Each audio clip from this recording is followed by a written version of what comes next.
নমস্কার, সকলে আপডেটটি মনোযোগ সহকারে শুনবেন। আপনি উত্তরবঙ্গ থেকে দেখুন বা দক্ষিণবঙ্গ থেকে দেখুন, দুই জায়গাতেই রয়েছে সতর্কতা। আগামী কয়েকদিনে আবহাওয়া পরিস্থিতিতে অনেকটা বদল আসছে। দক্ষিণবঙ্গে যে গরমটা চলছে, অস্বস্তিকর ব্যাপারটা চলছে, সেখানে পরিস্থিতি আরও ভয়ঙ্কর হতে চলেছে বৃহস্পতিবার থেকে পরবর্তী মঙ্গলবার পর্যন্ত।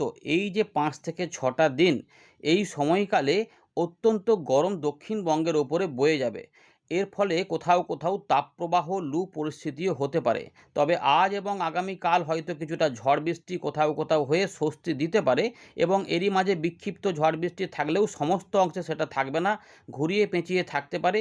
তাই সকলে সতর্ক থাকবেন, বিশেষ করে দুপুরবেলাটায়। এমনটা রয়েছে এই মাসের শেষের দিকে বা পরের মাসের শুরুর দিকে বঙ্গোপসাগরে পশ্চিম মধ্যভাগ সংলগ্ন এলাকাতে নিম্নচাপের আশঙ্কা থাকছে। সেটা হলে বড় সিস্টেম হবে কিনা আমরা পরে আলোচনা করব। বর্ষার অগ্রগতি নিয়েও আলোচনা করব এই ভিডিওতে কিছুটা। কিন্তু উত্তরবঙ্গ থেকে যারা দেখছেন, উত্তর পূর্ব ভারত এবং বাংলাদেশের উত্তর ভাগ থেকে যারা দেখছেন, আপনাদের ওখানে কিন্তু প্রচণ্ড ঝড় বৃষ্টি হতে পারে। ঝড়ের তুলনায় বৃষ্টিপাতটাই বেশি হতে পারে, সঙ্গে বজ্র বিদ্যুৎ অ্যাক্টিভিটি থাকবে। উত্তরবঙ্গের বেশ কয়েকটি জেলাতে বৃষ্টিপাত রয়েছে ভালো, বিশেষ করে উপরের দিকের যে 5টি বা 6টি জেলা রয়েছে, সেখানে ভারী দু এক জায়গায় অতি ভারী বৃষ্টিপাতের পাশাপাশি আসাম, মেঘালয়, ময়মনসিংহ, সিলেট এই অংশটাতে এবং দক্ষিণ আসামের বেশ কিছু অংশে জোরালো বৃষ্টিপাতের সম্ভাবনা রয়েছে। উত্তর পশ্চিম ভারত, মধ্য ভারতের তাপপ্রবাহ থাকবে। এছাড়া পূর্ব ভারতে তার প্রভাব থাকবে। ভ্যাপসা গরমটা থাকার জন্য আমাদের দক্ষিণবঙ্গের অবস্থা অনেকটা শোচনীয় হতে চলেছে। বঙ্গোপসাগরে ইতিমধ্যে বর্ষার অগ্রগতি আস্তে আস্তে হচ্ছে। দক্ষিণ দক্ষিণ বঙ্গোপসাগর, দক্ষিণ পশ্চিম বঙ্গোপসাগর, আরব সাগর এই সমস্ত এলাকাতে বর্ষার অগ্রগতি হচ্ছে। আমরা একে একে আলোচনা করছি। আজ, আগামীকাল এবং আগামী ২-৩ দিনের আবহাওয়া পরিস্থিতি এখানে আলোচনা করব। আপনার জেলা কমেন্ট করবেন। আপডেটটি ভালো লাগলে একটা লাইক করে দেবেন। নতুন যারা চ্যানেলে এসেছেন অবশ্যই চ্যানেলটিকে সাবস্ক্রাইব করে রাখুন বা পেজটিকে ফলো করে রাখুন। আশা করি গুরুত্বপূর্ণ আপডেট পাবেন। আপনার এলাকায় হয়তো কোথাও কোথাও আজ আংশিক মেঘলা আকাশ বা একটু মেঘলা আকাশ দেখা যেতে পারে।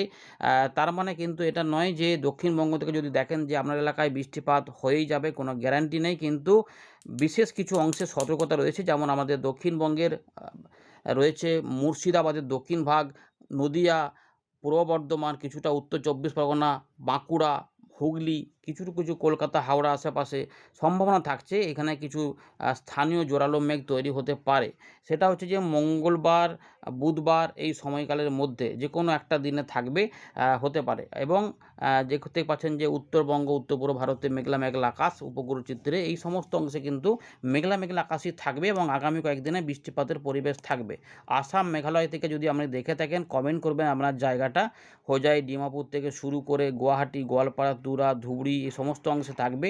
এবং বাংলাদেশের রংপুর, ময়মনসিংহ, সিলেট এবং আমাদের ত্রিপুরার দিকেও মেঘলা আকাশ থাকবে, যেটা দেখতে পাচ্ছেন। কিছু কিছু স্থানীয় মেঘ তৈরি হবে ঢাকা, খুলনা, বরিশাল, চট্টগ্রাম বিভাগে। এখানে গরমটা অনেকটা লাগবে, ভ্যাপসা গরমটা থাকবে। এরই মধ্যে কিছু কিছু অংশে বৃষ্টিপাত রয়েছে। চাষি ভাইরা বিশেষ করে সতর্ক থাকবেন উত্তরবঙ্গ, উত্তর পূর্ব ভারতের। আমরা একবার দেখে নিয়ে আজকের আবহাওয়া পরিস্থিতি নিয়ে সিস্টেম নিয়ে কী বলছে আবহাওয়া দপ্তর, তারপর আমরা এখান থেকে এসে শুরু করব এবং শেষে দেখে নেব যে ঘূর্ণিঝড় হওয়ার সম্ভাবনা আছে কিনা বা নিম্নচাপ হচ্ছে কিনা। দেখতে থাকুন।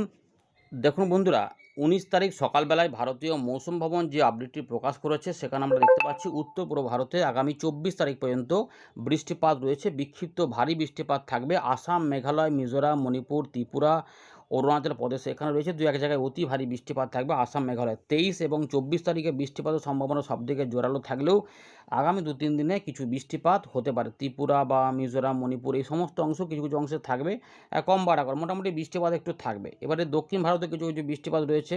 আমাদের পূর্ব ভারতে বৃষ্টিপাত রয়েছে, কালবৈশাখী ঝড় রয়েছে। দেখুন ১৯ এবং ২০ তারিখ এই দুটো মঙ্গল এবং বুধবারের জন্য আবহাওয়া দপ্তর আগেই জানিয়েছে যে কোথাও কোথাও কালবৈশাখী ঝড় হতে পারে ৫০ থেকে ৬০-৭০ কিলোমিটার গতিবেগে। আপনাদের বলে রাখলাম যে বীরভূম রয়েছে, আমাদের মুর্শিদাবাদের দক্ষিণ ভাগ, পূর্ব বর্ধমান, নদিয়া, উত্তর ২৪ পরগনার উত্তর ভাগ, কিছুটা হুগলি সংলগ্ন এবং হাওড়া, কলকাতার আশেপাশে এবং বাঁকুড়ার পূর্ব দিকের এই অংশগুলি কোথাও কোথাও কালবৈশাখী ঝড় হতে পারে। সম্ভাবনা থাকছে কিছুটা ক্ষীণ পুরুলিয়া, বাঁকুড়া বা ঝাড়গ্রাম, পশ্চিম মেদিনীপুরের দিকেও লোকাল মেঘ উঠতে পারে। ঝাড়খণ্ডে এখানে উড়িষ্যার দিক থেকে তখন এগুলো হতে পারে। এই সম্ভাবনা বজায় থাকছে। তবে কিছু কিছু ভারী বৃষ্টিপাত থাকবে আমাদের উত্তরবঙ্গের উপরের দিকের ৫টি জেলাতে। উত্তর দক্ষিণ দিনাজপুর, মালদা এই অংশে হালকা মাঝারি বৃষ্টিপাত দমকা ঝোড়ো হাওয়া সমেত বইতে পারে। বিহারের দিকেও কালবৈশাখী ঝড় 19 তারিখ থেকে 21 তারিখের মধ্যে সম্ভাবনা থাকছে। উড়িষ্যার দিকেও থাকবে কিছু কিছু অংশে, এমন কিন্তু ব্যাপারটা রয়েছে। উত্তর পশ্চিম ভারতে মোটামুটি একটা বৃষ্টিপাত রয়েছে, পশ্চিম ভারতেও তাই। তাপমাত্রা এই মুহূর্তে যেটা রয়েছে ধীরে ধীরে কিন্তু বাড়ার একটা ইঙ্গিত পাওয়া যাচ্ছে, যেটা হচ্ছে উত্তর পশ্চিম ভারত থেকে বাড়বে, কিন্তু আমাদের তাপ প্রবাহের পরিস্থিতি যেহেতু থাকবে তাই আমাদের এখানে অনেকটা গরম বেড়ে যাবে। দেখুন ইতিমধ্যে হিট ওয়েভ কন্ডিশন যেটা রয়েছে, ভালো করে এইটা হচ্ছে মেন ব্যাপার, যে তাপপ্রবাহ কোথায় এগিয়ে আসছে। রাজস্থান, পাঞ্জাব, হরিয়ানা, চণ্ডীগড়, দিল্লি এখানে তো ইতিমধ্যে ছিল, সেগুলো আবার এখনও 24 তারিখ পর্যন্ত থাকছে। মধ্যপ্রদেশে চলে আসছে 24 তারিখ পর্যন্ত সময়ের মধ্যে, বর্তমান সময় থেকে বিদর্ভর দিকে চলে আসছে, মানে বাংলার একদম কাছাকাছি। ছত্তিশগড়ের তাপপ্রবাহ থাকবে, অন্ধ্রপ্রদেশে থাকবে, ইয়ানামে থাকবে, বিহারে চলে আসছে, মানে বিহার চলে আসছে, মধ্যপ্রদেশে চলে আসছে। তার মানেই বুঝতে পারছেন যে আমাদের এখানে প্রচণ্ড ঝাড়খণ্ড থেকে শুরু করে পশ্চিমের দিকের জেলাগুলিতে প্রচণ্ড গরম থাকবে, পূর্ব দিকের জেলাগুলিতেও অনেক গরমটা থাকবে। সিভিয়ার হিট ওয়েভ থাকবে উত্তরপ্রদেশ এবং পূর্ব ও পশ্চিম উত্তরপ্রদেশে, মানে বুঝতে পারছেন কী ভয়ানক পরিস্থিতি। গরম রাত, এখানে হট নাইট কন্ডিশন থাকছে, হট অ্যান্ড হিউমিড কন্ডিশন থাকবে। এই সমস্ত অংশে কিন্তু প্রচুর অসুবিধাজনক পরিস্থিতি থাকবে। এই গরম অস্বস্তিকর পরিবেশটা আমাদের পশ্চিমবঙ্গের দক্ষিণবঙ্গকে কিন্তু অনেকটা নাকানি চোবানি খাওয়াবে বৃহস্পতিবার থেকে মঙ্গলবার পর্যন্ত। তার মধ্যে বিক্ষিপ্ত ঝড় বৃষ্টি হয়ে ক্ষণিকের স্বস্তি পাওয়া যেতে পারে। এদিকে বর্ষার খবর একটু বলবো, কিছু কিছু অগ্রগতি রয়েছে। দেখুন এখনও অনুকূল পরিবেশ রয়েছে আগামী 3 থেকে 4 দিনের মধ্যে আমাদের বঙ্গোপসাগরের দক্ষিণ পশ্চিম দক্ষিণ পূর্ব ভাগ, এর পাশাপাশি আন্দামান সাগর এবং পূর্ব মধ্য বঙ্গোপসাগরের বেশ কিছু অংশে বর্ষাটা এগিয়ে যাবে। এর পাশাপাশি আরব সাগরও আস্তে আস্তে প্রবেশ করা শুরু হয়েছে। আরব সাগরের দক্ষিণ পূর্ব দিক এবং কমরিন এলাকা এগুলো কিন্তু রয়েছে। এদিকে আমাদের ভারতের যে মূল ভাগ, মানে ভারতে যে বর্ষা প্রবেশ করে সেই বিষয়টা 26 তারিখ নাগাদ জানাচ্ছে। তবে সম্ভাবনা থাকছে 24 তারিখেও কেরালাতে বর্ষা ঢুকে পড়তে পারে, কারণ যেহেতু দক্ষিণ পূর্ব আরব সাগরের দিকে বর্ষার অগ্রগতি ভালোই হচ্ছে আস্তে আস্তে, ফলে আশা করা যাচ্ছে যে 2-3 দিন এদিক ওদিক হতে পারে। এমন হতে পারে 26 তারিখেও আসতে পারে, আবার 27-28এও আসে, মোটামুটি 1 জুন আসে তার আগে চলে আসতে পারে। আচ্ছা, এবারে আমরা যেটা বলব যে কিছু কিছু ঘূর্ণাবর্ত কাজ করছে, কিন্তু এখন যে ব্যাপারটা রয়েছে নতুন একটি ট্রাপ তৈরি হয়েছে। দেখুন উত্তরপ্রদেশের উত্তর পূর্ব ভাগে এবং সংলগ্ন বিহার, এইখানে একটি ঘূর্ণাবর্ত তৈরি হয়েছে। এই যে ঘূর্ণাবর্ত রয়েছে এখানে প্রচুর জলীয় বাষ্প যাচ্ছে, যা পশ্চিমবঙ্গের উপর দিয়ে যাবে, এবং এই যে ঘূর্ণাবর্ত রয়েছে এই ঘূর্ণাবর্ত থেকে একদম দক্ষিণ আসাম পর্যন্ত গাঙ্গেয় পশ্চিমবঙ্গের উত্তর ভাগে দিয়ে এবং বাংলাদেশ দিয়ে একটি নতুন অক্ষরেখা বিস্তৃত হয়েছে, যেটা আগে ছিল না, নতুন এটা তৈরি হয়েছে। এর ফলে প্রচুর জলীয় বাষ্প আমাদের বাংলার উপর দিয়ে যাবে, ফলে বাংলার দক্ষিণ ভাগে ভ্যাপসা গরমটা বজায় থাকবে, কোনো এই নিয়ে কোনো দ্বিধাদ্বন্দ্ব নেই। কিন্তু মাঝে মাঝে মেঘলা মেঘলা আকাশ তৈরি হয়ে বজ্র সেল হতে পারে উত্তর পশ্চিম দিক থেকে যে গরম হাওয়া আসে তার ফলে, ফলে একটা আশা থাকছে যে কালবৈশাখী ঝড় বৃষ্টি আমাদের এখানে হতে পারে। এছাড়া উত্তরবঙ্গ এবং তার সংলগ্ন এলাকাতে যে ঘূর্ণাবর্তটা কাজ করছিল সেটা ইতিমধ্যে শক্তি ক্ষয় করেছে। সুতরাং এই যে নতুন যে অক্ষরেখাটা তৈরি হয়েছে এটাই কিন্তু বৃষ্টিপাত এবং ঝোড়ো হাওয়া তৈরি করতে পারে। এই যদি আলোচনাটা দেখেন, দেখুন এই যে বিস্তীর্ণ একটা এলাকা রয়েছে একদম পশ্চিম ভারত, মধ্য ভারত, উত্তর ভারতের দিক থেকে একদম এখানে এই যে মহারাষ্ট্র দিক পর্যন্ত, এই যে এই এতটা পুরো এলাকাটা কিন্তু প্রচণ্ড গরম ভ্যাপসা, এই যে এই জোনটা একদম ভয়ঙ্কর অবস্থা, মানে একদম সব তাপ প্রবাহ। তাহলে এই যে তাপ প্রবাহগুলো থাকবে আমাদের এখানে, একটু জলীয় বাষ্প থাকার জন্য একটু মেঘলা মেঘলা পড়ে, সেটা 2 দিনের জন্য মাত্র। বৃহস্পতিবার থেকে এটা চরম আকার ধারণ করবে, ফলে এখানে আমাদের অবস্থা খারাপ করে দেবে। তাই খুব সতর্ক থাকতে হবে দুপুরবেলা থেকে সন্ধ্যের মধ্যে। তার জন্যই বললাম যে বিশেষভাবে কিন্তু এটা একটু নজর রাখবেন এবং সতর্ক থাকবেন। উত্তরবঙ্গে এবং উত্তর পূর্ব ভারতে ভালো বৃষ্টিপাত থাকবে, ওখানে রয়েছে বৃষ্টিপাতের পরিবেশ, এবং দক্ষিণবঙ্গ এবং এই যে এলাকাগুলি রয়েছে পুরো অত্যন্ত গরম থাকবে। এই 19-20 যদি একই দেখেন, দেখবেন একই চিত্র রয়েছে, দেখুন একই চিত্র রয়েছে, সব অরেঞ্জ অ্যালার্ট জারি করে দেওয়া হয়েছে, সব গরম থাকবে, বুঝতে পেরেছেন। আমরা ফেরত চলে এলাম উইন্ডি লাইভ স্ক্রিনে। এই মুহূর্তে দেখতে পাচ্ছেন যে উত্তর পশ্চিম ভারত, মধ্য ভারতে পুরোপুরি পরিষ্কার, শুধুমাত্র একটু ঝাপসা ঝাপসা আকাশ রয়েছে। এই যে জায়গায় ঘূর্ণাবর্ত রয়েছে এইখানটাতে, এইখান থেকে এই রকমভাবে একটি অক্ষরেখা তৈরি হয়েছে, ফলে এই জায়গাগুলোতে মেঘলা আকাশ তৈরি হতে পারে। চলুন এবার একটু দেখাচ্ছি আমাদের যে বজ্রশেল কীভাবে তৈরি হতে পারে, কোথায় হতে পারে। তো দেখুন এই যে জায়গাগুলো দেখতে পাচ্ছেন যে 44 ডিগ্রি, দিল্লি 44 ডিগ্রি, যোধপুর 40, গোয়ালিয়র 43, এই জায়গাগুলোতে 39, নাগপুর 44, অর্থাৎ এই জায়গাগুলোতে তাপপ্রবাহ, এবং এখানে দেখুন ঘূর্ণাবর্ত এখানে কাজ করছে, ফলে জলীয় হাওয়া যাচ্ছে, গরম হাওয়া আসছে, ফলে বজ্রশেল তৈরি হওয়া স্বাভাবিক। ঢাকা বিভাগের দক্ষিণ ভাগ, বরিশাল, চট্টগ্রামের কিছু কিছু অংশ এবং আমাদের এই যে বীরভূম, মুর্শিদাবাদ সংলগ্ন এলাকাগুলিতে দেখবেন যে এই জায়গাতে বজ্রশেল তৈরি হওয়ার সম্ভাবনা থাকবে। এই যে বরিশাল, খুলনা দেখাচ্ছে দেখুন পরের দিকে সন্ধ্যে বা থেকে বা রাতের মধ্যে বৃষ্টিপাতটা হতে পারে ঝড় বৃষ্টি। এই যে নদিয়া, মুর্শিদাবাদের দক্ষিণ ভাগ দেখুন ভালো করে দেখলেই বুঝতে পারবেন। এর পাশাপাশি এটা আরও দেখুন ছড়াবে, যে কলকাতার উপরে রয়েছে, বর্ধমান রয়েছে, হুগলি রয়েছে, উত্তর চব্বিশ পরগনা রয়েছে, কিছুটা বাঁকুড়ার দিকে রয়েছে দেখুন। এই যে জায়গাগুলো একটু দেখুন ভালো করে দেখলে, এবং কিছু কিছু মেদিনীপুরের দিকেও থাকতে পারে অল্প স্বল্প। এই যে বিষ্ণুপুর, কতুলপুর, আরামবাগ, বর্ধমান, শান্তিপুর, চাকদা, পান্ডুয়া, চন্দননগর, খড়দা, পানিহাটি, কিছুটা কলকাতার আশেপাশে যে রয়েছে দেখুন এখানে। এইভাবে কিন্তু ব্যাপারটা কিছুটা রয়েছে।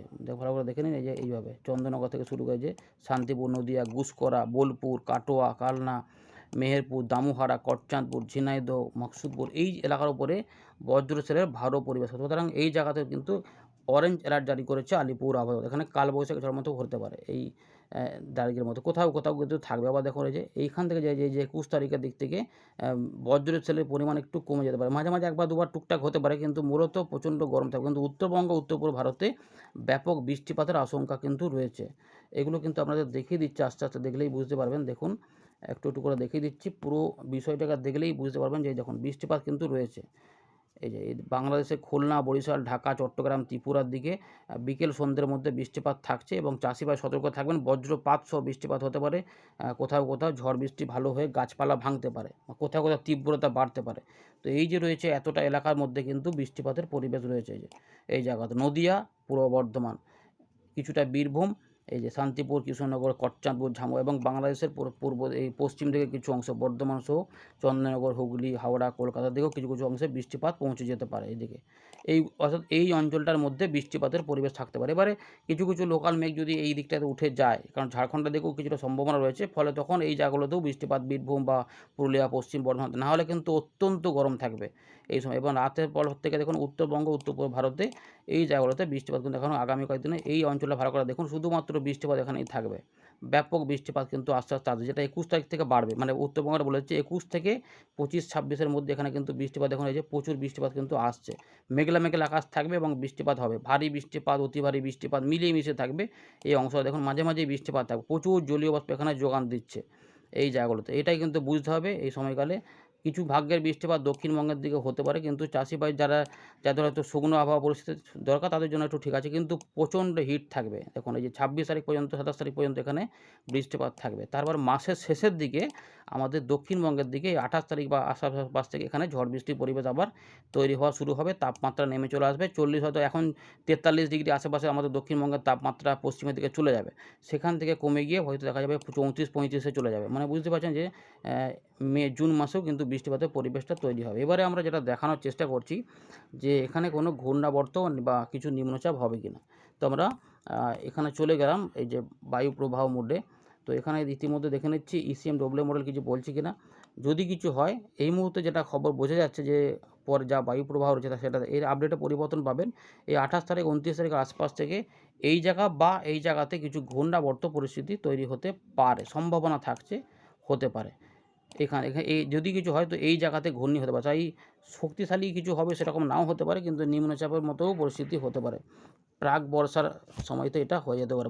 এখন জিএফএস মডেল দেখাচ্ছে, জিএফএস মডেলে কিন্তু এই মুহূর্তে সেরকম একটা ইঙ্গিত দিচ্ছে যে পশ্চিম মধ্য বঙ্গোপসাগরে একটা ঘূর্ণি টাইপের কিছু তৈরি হতে পারে। যদি হয় সেক্ষেত্রে কিছু কী হবে না হবে পরে এটার উপর নজর রাখতে হবে, এখনও দেরি আছে এগুলোতে। এই রয়েছে আপাতত খবর। ধন্যবাদ।